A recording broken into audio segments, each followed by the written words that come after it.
Hi, I'm Shams. The Maruti Suzuki Victoris is finally here, and today on Car and Bike we are driving it. We are focusing on 5 key aspects of this brand new SUV from India's leading car maker. First, the way it looks, the design. Second, the cabin, the features, the practicality. Third, the way it drives. Is it worth if you're a driver, if you like to drive? And then the safety it comes with. And finally, we'll talk about prices. Is this worth your money? These 5 key aspects covered right here on Car and Bike today. But before that, if you still haven't subscribed to Car and Bike, please do it right now. Also press the bell icon so that we can meet more and get you all the latest from the world of Indian auto industry.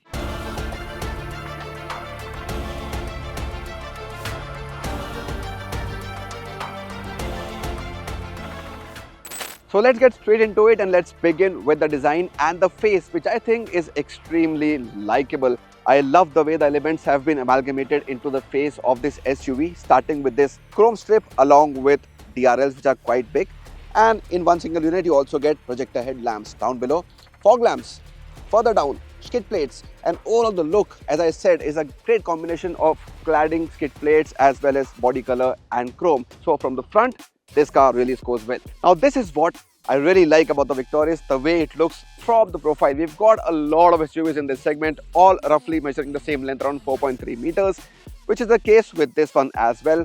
But slightly crossoverish design, somewhat reminds you of a station wagon as well. So not really a full-blown SUV in the way it looks, but I really like it. Nice big 17-inch alloy wheels here on the top variant, and they fit the size of the SUV quite well. A lot of cladding as expected all over the car from the front till the back. The arches are square in shape that also add to the muscular looks. I like the dual tone treatment on this car along with these nice looking roof rails as well. So overall, it's a car that's very likable, especially on the profile. Now here's a fresh perspective from the brand, especially when it comes to the rear look of the SUV. These connected tail lamps, now they look premium. They make the SUV look more luxurious, but they might get the opinion divided. Some of you may not like it, some of you may absolutely love it. So let us know in the comments what do you think of these tail lamps. But overall, I like the way the car looks from the rear as well. So I think it's a great job done by Maruti Suzuki in terms of the design of this car. You have so many cars in the segment, yet this one is able to create a space for itself purely by the way it looks.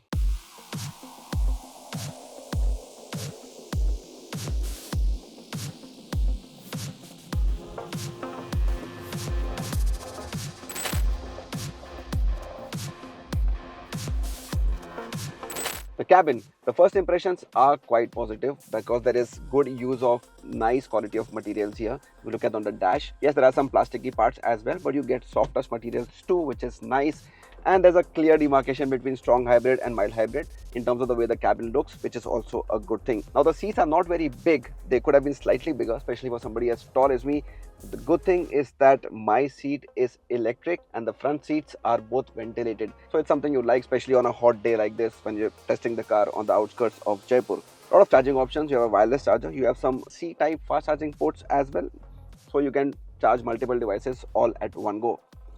But the highlight for me here is this brand new 10-inch touchscreen infotainment system. It's something you're seeing in a car from the brand for the first time. And hands down, I think it is the best the brand has offered till now. So in terms of clarity, in terms of how it is designed, the user interface, it is all extremely likable. And as a user, you would want to spend more time with it, which is a good thing. Now, of course, you get wireless Android Auto and Apple CarPlay. And the good thing is that even on the base variant of the SUV, you get the same feature along with a smaller 7-inch touchscreen, which is quite nice. Now, you also get a 360 view camera here in this car.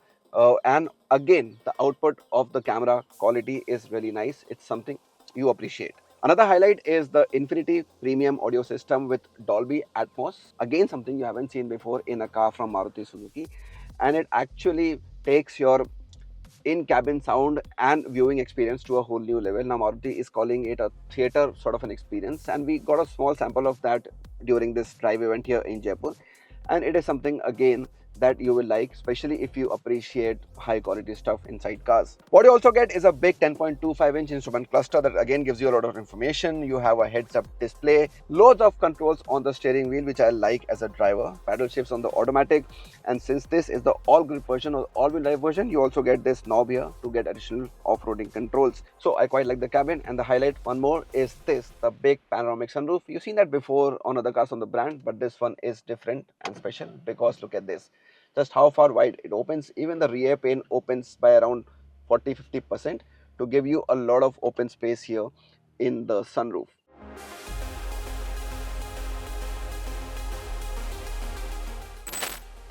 So getting into the second row isn't difficult at all. It's quite an easy entry and exit as well. And this is the kind of space I'm getting here on the second row. The driver's seat is right now adjusted for my driving style, and it's decent here. Looking at the length of the car, it's not great, but it's not bad too.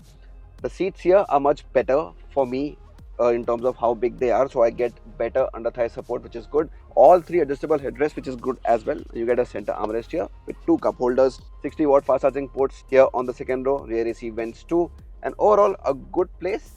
A little issue for me is the headroom, not great for somebody as tall as me, but if you're average sized Indian, there should not be any problem for you sitting here on the second row.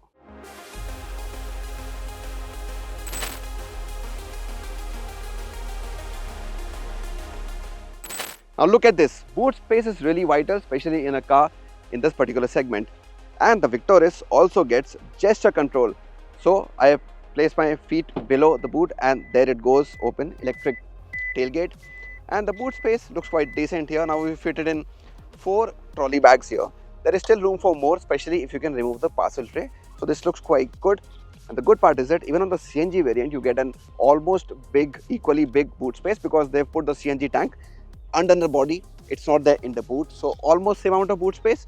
And the good thing also is that even on the lower variants which have CNG, you get this electric tailgate feature. What do you think about this? Let us know in the comments below.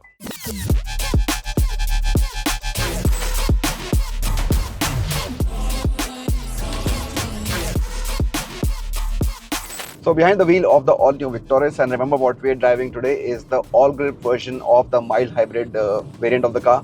So slightly heavier when compared to the mild hybrid, which also has an effect on the fuel efficiency. So the claim number here is slightly lesser when you compare it to the other two-wheel drive mild hybrid variants. So in a way, this is the least fuel efficient variant of the Victoris. Gives you a claim figure of around 19 kilometers per litre, while on the mild hybrid, both on the manual as well as automatic, you get a number of approximately 21 kilometers to a litre, which is quite good. But of course the star is the strong hybrid, because we've seen that on the Grand Vitara as well, because when that system comes into play, it takes your efficiency to insane levels, and this one is even better than the Grand Vitara when you look at the fuel efficiency numbers. So here the number has crossed 28 kilometers to a litre, which means this is the most fuel efficient car from the brand in its portfolio when you're talking about petrol driven cars. Even the CNG number is quite good, approximately around 30 kilometers per kilogram.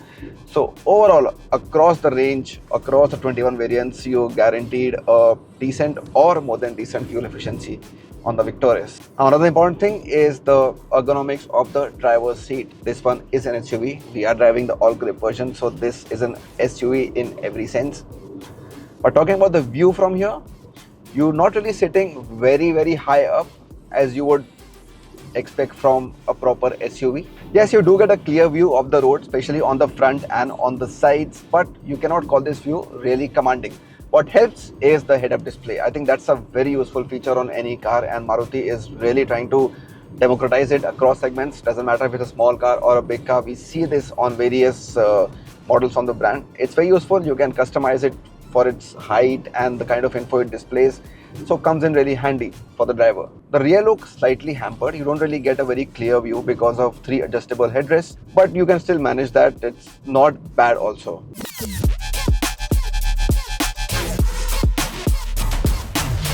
Now this is not the first time we are seeing this engine and gearbox combination. Tried it before on other cars as well. 1.5 litre petrol engine along with a torque converter automatic. It's a good reliable combination, continues that way on the Victoris as well. It's silent, it's refined, and gives you good linear acceleration. There are no real turbo lags here, and you like that as a driver. When you're driving on the highway as I am right now, the response is pretty good. But you still cannot call this an out and out car for the enthusiast, because there is still some sluggish behavior that you see from this drivetrain. So when you want fast, rapid acceleration and you press the throttle, you might have to get used to a little slower response with this combination. The steering is nice, I like that. The feedback is good, the response is nice. Changing lanes at high speeds, it's no problem at all. And talking about changing lanes at high speeds, the dimensions of the Victoris actually aid in giving it a good handling. The body roll is not very evident, it's not a very tall car, and it's a longish car. So both those factors work in the advantage of this SUV. So it's not a typical SUV that comes with a fair bit of body roll. A lot of it is contained in this SUV. So how much of bumps and potholes do you feel inside the cabin? Well, not too many of them. And we've now sampled this on different kind of surfaces at different speeds as well. And overall, largely, you stay pretty insulated from the exterior conditions of the roads in terms of what you feel, the undulations, and also the noise levels that come from outside. So when you press the throttle hard, you might hear the engine sound somewhat, but other external noises are very fairly contained and controlled, and your cabin is largely silent here on this car.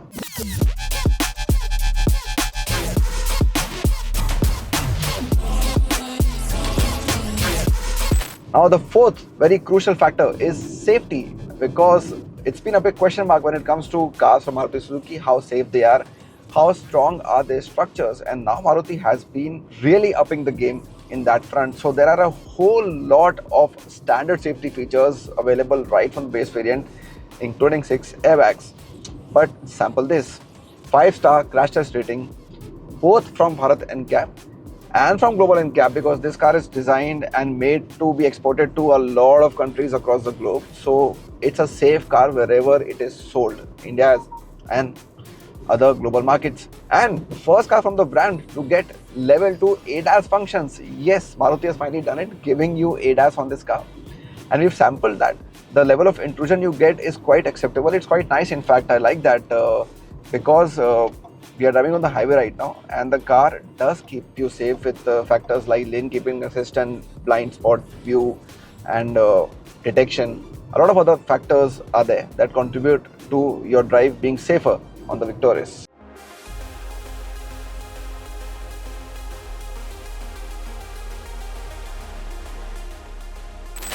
And finally, the prices, and should you be spending your hard-earned money on the Victoris. Now, we haven't seen these many variants on any other car from the brand before, as many as 21 variants to choose from, so not easy to make the choice. And the starting price, if you look at that, is 10.5 lakh rupees ex showroom, and the top variant price is almost double of that, 20 lakh rupees. So a lot to choose from. But overall, if you look at this car and especially talk about this top variant that we drove today, well, it is impressive in many ways. Especially the cabin gives you great comfort. It's loaded with features. It may not feel ultra luxurious, but I think it is worth the money for which you are buying it. In terms of drivability, it's an experience we've seen before from the brand, so it's not really something new, but it's usable, and especially in the city, it's something that is not going to disappoint you in terms of ride quality or the way the engine performs. And then it absolutely kills it when it comes to safety. Maruti cars are becoming safer by the day, and there is no better example than the Victoris of that particular aspect. So we at Car and Bike give a big thumbs up to this big festive launch from Maruti Suzuki. What's your take on this new SUV? Let us know in the comments below. Thank you so much for watching.